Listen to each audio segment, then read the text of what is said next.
So what was dinner time like in the Middle Ages?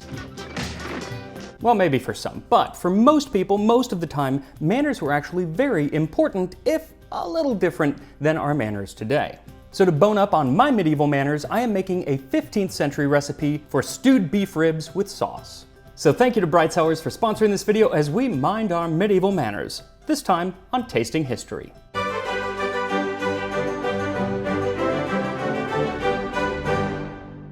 So I don't believe that any culture, ever since we started walking upright, has been completely devoid of some sort of mealtime etiquette. As far back as 4,500 years ago, the Egyptian vizier Ptahhotep wrote about proper conduct at court and at meals. My favorite instruction being, "Be silent, for it is a better gift than flowers." The gift of silence has never really been something I've been able to give. But many of our modern table manners, at least in the Western world, find their origins in medieval Europe, where they were written down in courtesy books. The Emily Post of the 13th through 17th century, though it was actually Amy Vanderbilt's etiquette book that we used when my mom sent us to Miss Manners when I was a kid. I went with my mom, my brother, and my cousins. And let's just say it did not go well. I actually cannot even say everything that happened without getting flagged on YouTube. But safe to say, we did not get invited back for a second lesson, and I'm guessing it would have been in that second lesson where I would have learned how to mannerly eat ribs, because ribs are one of my favorite foods, but when I eat them, I'm a bit like a velociraptor. So that's why I chose to test my medieval manners with this recipe from the 15th century from the Harleian manuscript. Stewed beef. Take fair ribs of fresh beef, and if thou wilt, roast it till it be nigh enough. Then put it in a fair possenet. Cast thereto parsley and onions minced, raisins of Corinth, powder pepper, cannel, cloves, saunders, saffron, and salt. Then cast thereto wine and a little vinegar. Set a lid on the pot, and let it boil soakingly on a fair charcoal till it be enough. Then lay the flesh in dishes, and the syrup thereupon, and serve it forth. So this is definitely going to have that sweet and spiced flavor paired with something savory like meat that is so common in medieval and Renaissance cuisine, yet a flavor combination that we typically eschew today, except with barbecue, and probably a few other things, but barbecue is the thing that comes to mind, a sweet and tangy sauce slathered on meat. So I'm really curious to see if they kind of have a similar flavor profile. So for this recipe, what you'll need is a 3 to 4 pound or 1.5 kilogram rack of beef ribs. Short ribs will work as well. A half cup or a handful of minced parsley, a couple medium onions diced, 1 cup or 150 grams of currants. So let's talk about this ingredient currants for a second, because it actually causes a lot of confusion because there are two things with the same name. These are often called Zante Currants, and then there are the currants of the ribis plant. But until fairly recently, if a recipe calls for currants, what they mean are the Zante Currants, which are made from grapes. They were originally called Raisins of Corinth, as they came from the dried grapes of the Greek city of Corinth. And as time went on, they became Raisins of Corinth, as we can see in the recipe today, and then eventually just currant.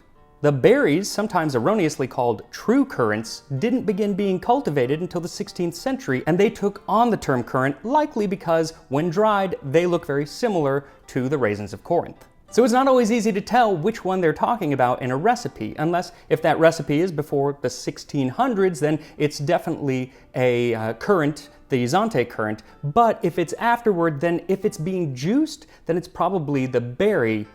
Otherwise, it's actually usually the dried currant. 1 teaspoon black pepper, 3/4 teaspoon cinnamon, 1/4 teaspoon cloves, 1 teaspoon red sandalwood powder. So this is the saunders in the recipe, and sandalwood was actually a very popular ingredient in a lot of medieval cooking, but it doesn't have a very strong flavor, especially when put up against things like cinnamon. But it's there to add a red color. So if you don't have it, you can skip it and it's not going to change the flavor that much.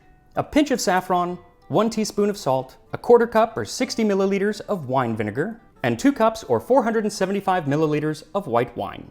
And 2 cups is just the perfect amount, as it still allows me to enjoy a glass of this Silverscape Verdejo that I got from today's sponsor, Bright Cellars. It almost has a tartness to it, like a tart Granny Smith apple, and it really dries your mouth, but it's also very light. It's crisp, it's perfect for summer. And it's good for this recipe because verdejo has actually been grown in Europe since the 11th century, mostly in Spain. I don't know that it was making its way up to England, but at least it's in the right period. And the fact that I can get this now is one of the reasons I love bright cellars, because along with more traditional varietals like this Vanishing Act Cabernet Sauvignon, they also have less common varieties like this verdejo or this Albtraum Zweigelt. It's often compared to a Pinot Noir, though I find that it has a little more spice to it. And learning these little facts about wine is something else I really enjoy about bright cellars, because they send these cards with all of the wines that you get that have information about the flavor of the wine, as well as little facts and stuff that I really enjoy. And by taking a simple 7-question quiz, they can learn a little bit about your palate, so the wines they send you are sure to impress. And if you don't like a wine that they send, they'll send a replacement bottle in your next box. And right now, Bright Cellars is giving viewers of Tasting History a limited time offer of 50% off of your first 6-bottle box. So just click the link in the description to get started. Also, this wine is kind of perfect for today's video on manners, because my mom always taught me that it's just good manners to bring a bottle of wine whenever you go visit someone. But before we get to the manners, let's make those ribs. So first, if you are using a full rack, there is usually a thin membrane along the back of the ribs that you're going to want to peel off, or you can have your butcher take it off. Either way, score the ribs and then remove any chunks of fat, then set them in a roasting pan and season with plenty of salt. Then wrap the pan tight in aluminum foil and put it in the oven at 325 degrees Fahrenheit or 160 Celsius for 2.5 hours. And you can barbecue them on the grill as well. The recipe just says to roast, which then could mean several different things, but make sure that they don't get entirely done because they're going in the oven eventually. While they cook, add the parsley, onions, currants, pepper, cinnamon, cloves, sandalwood, saffron, and salt to a bowl and mix everything together. Then pour in the wine and the vinegar and give it another stir. Then let that sit by as the ribs continue to cook. And at 2.5 hours, pull the ribs out, then place them in a clean pot or a casserole dish. What you do want to make sure is that it fits all of the meat, but only just, because you want the liquid that we're going to pour in to really cover a lot of the meat. So pour the liquid mixture in, then cover that and return it to the oven for another 90 minutes to 2 hours. Now, if you're not subscribed to Tasting History yet, now is a fantastic time because it's just good manners, though I don't think that they covered that in the medieval courtesy books. Now, movies would have you believe that a medieval feast was completely devoid of decorum, when in fact they were often more strictly regimented than any meal today. And observing someone's table manners was often the quickest way to clock their upbringing.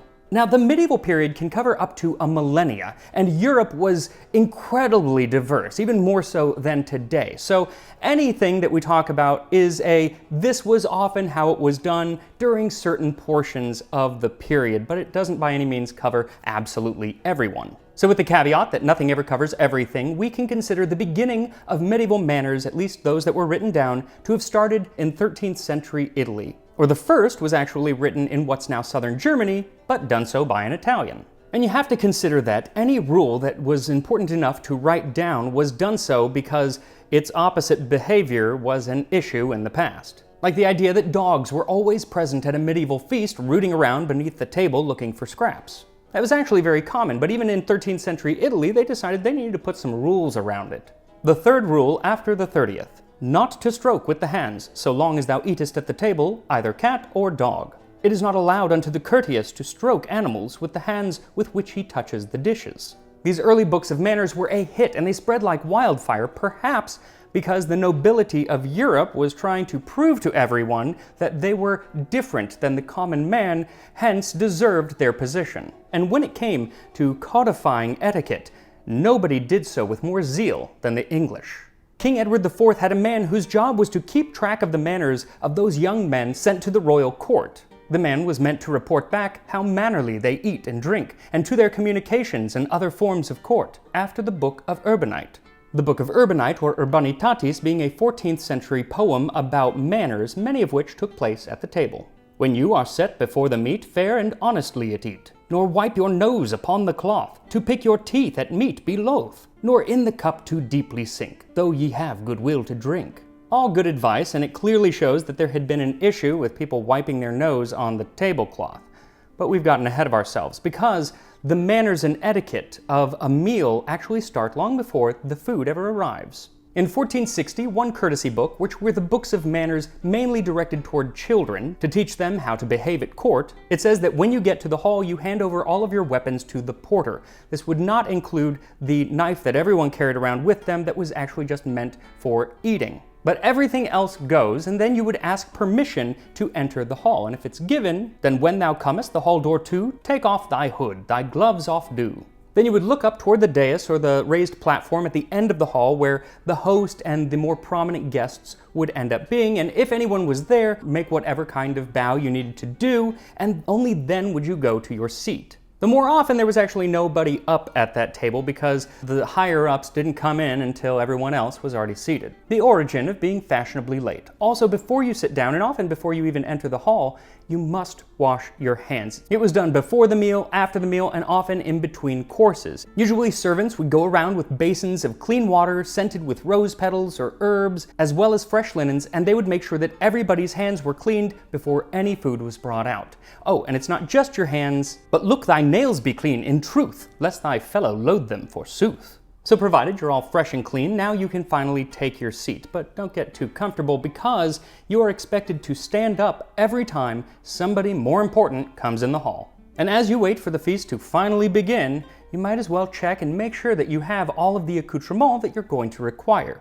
A short knife, which you'd use to cut food into bite-sized pieces, and at certain times, this would also include a spoon. The spoons could be rather expensive and were often tied to one's belt so as not to be purloined, and both knives and spoons were actually a great way to show off your wealth. Instead of a Maserati, you had a really nice spoon. The wealthiest used spoons of silver or gold, and one set of knives owned by King Henry VIII were encrusted with emeralds, pearls, rubies, and diamonds. A true flex of the age. Or was he trying to compensate for something? Now, you wouldn't have a fork because in most of Europe at this time, forks were only used for serving and not for actually eating. And forks for eating really didn't become a thing until the very end of the medieval era or even into the Renaissance, and then it was in Italy. But in England, starting during the reign of the fastidious King Richard II, one was expected to bring a handkerchief or a napkin, which was used to wipe your hands. Specifically, it would go over your left shoulder or your left arm. But still, before the food arrives, there are pleasantries to be had. You were to speak to anyone who spoke to you. Very rude to ignore someone just as it is today. Though if everyone is following the rules, those who are speaking to you are right around you at the table, because you should never raise your voice in the hall. In fact, if you're a child or of a lower rank, then best to mostly maintain silence. But if you do speak, be sure to mind what you say, where you are, to whom you are speaking, and of whom you are speaking. Don't disparage others, that's a nasty thing to do. Rules that should still apply today, except on the internet where all these rules seem to go out the window. Now, another rule that still applies today that applied then was not to rest your elbows on the table. And I don't see why that is still a thing. It just seems like maybe tradition. I mean, I don't know if it's rude. I don't know.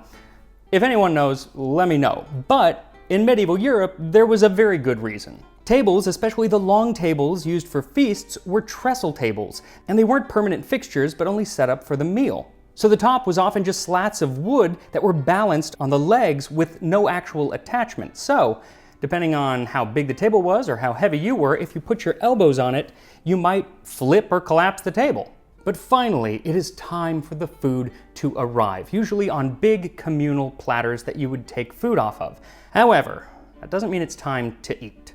Don't be greedy over the food. Sit for a time before you start eating to show your temperance and eat only what you need. Now, that may have been the goal, but it was clearly not always practiced because the poet Andrew Barclay wrote, "If the fish be pleasant, either flesh or fish, 10 hands at once swarm in the dish. And if it be flesh, 10 knives shalt thou see, mangling the flesh, and in the platter flee. To put there thy hands is peril without fail, without a gauntlet or else a glove of mail."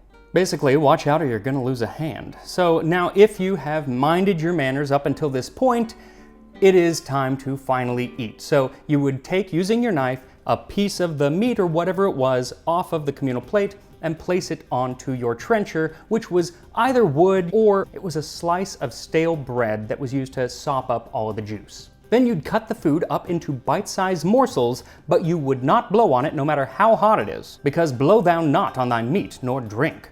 Then you would bring the morsel to your mouth using your thumb and first two fingers. What you would not do is take the meat or whatever it was on the knife and put that into your mouth. One, that's tacky. Two, it's kind of dangerous. Speaking of dangerous, the medieval manners books usually said not to chew with your mouth open or not to drink with food in your mouth. And I always just assumed that that was because nobody wanted to see the half-masticated cow in your mouth. But it's actually a matter of safety. As one book says, physics is not on your side, and when you take that drink, thou may be choked on that bite. If it go wrong thy throat in two, and stop thy wind, thou art done for. And before the Heimlich maneuver, you might be surprised at how many people died simply by choking. So it was really a matter of self-preservation.